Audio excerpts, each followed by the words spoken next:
Hey guys, welcome back to Fidget Lover 103. In today's video, I am going to be reading 5 pages of every soul star because I don't have too much time left to read.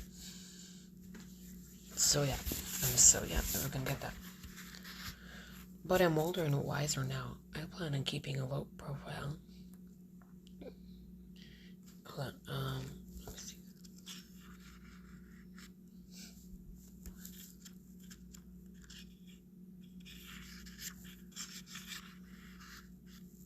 Okay, a low profile and staying out of trouble.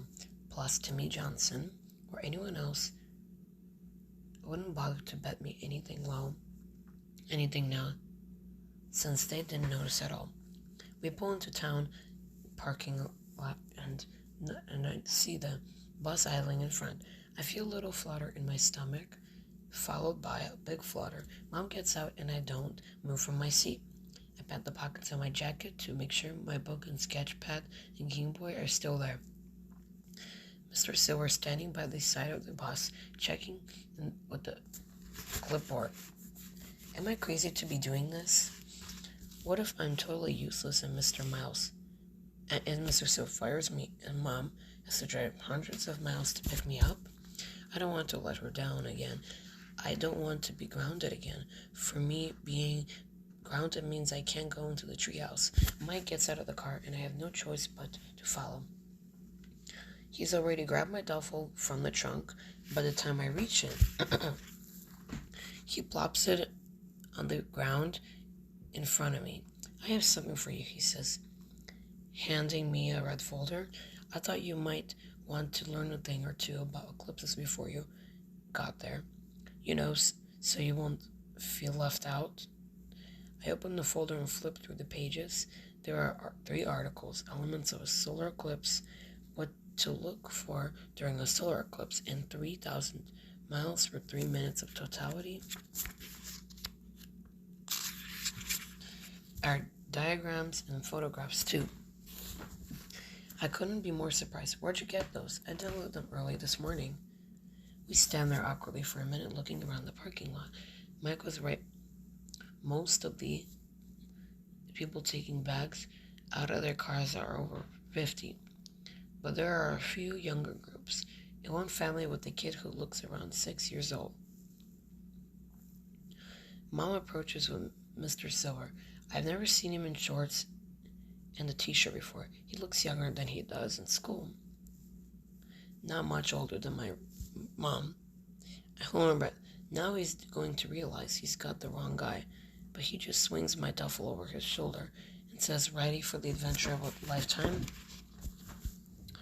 I glance at Mike and he gives me a little shove. I guess I am, I reply, clutching the folder. Mom gives me a hug and slips 5 $20 bills in my hand. For emergencies, she says. And snacks. I wave goodbye to them as I follow Mr. Silver to the bus. He tosses my duffel bag into the open compartment underneath. Good thing I don't have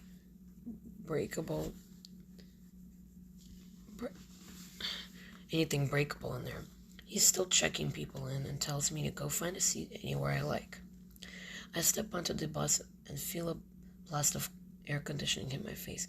The aisle isn't very wide, and I have to be careful not to jostle anyone on the way down. Whacking an old guy with my elbow wouldn't be a good start to the trip.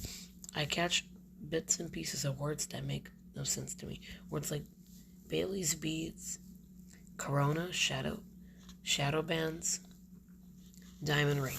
Is someone proposing on the trip? I look where the voice is coming from, but it's an old man in thick glasses. He doesn't seem like a likely candidate to get married anytime soon. Most of the back of the bus is empty. I settle into the window seat in the very last row and flip open the folder. I only get 2 paragraphs into the first article when I sense movement toward my end of the bus. An old woman in a pink sweatsuit is heading determinedly down the aisle. Please don't sit here, I silently beg. I'm sure she's a nice enough lady, but I really don't want to make small talk with a stranger for 14 hours. Please be heading for the bathroom. So of course she sits down next to me. She looks older than the rest. with the bright white hair I've never seen. You should see her face, her hair from space, I bet. I can't imagine why she would have walked all the way down the aisle when there were plenty of open seats up front. She smiles at me, so I smile back. I hope she can't sense my disappointment at not getting to sit alone. She settles into her seat with a huge container of red licorice out of her enormous pocketbook and offers me a piece. I'm like, oh, thanks, I say, peeling one off the top. What's that you're reading? She asks, tilting her head toward my folder. I glance down with some articles about eclipses. I'm trying to learn stuff before we get there. She nibbles at her licorice and says, you don't need any articles. You guys, I have to go, so I'll read more later.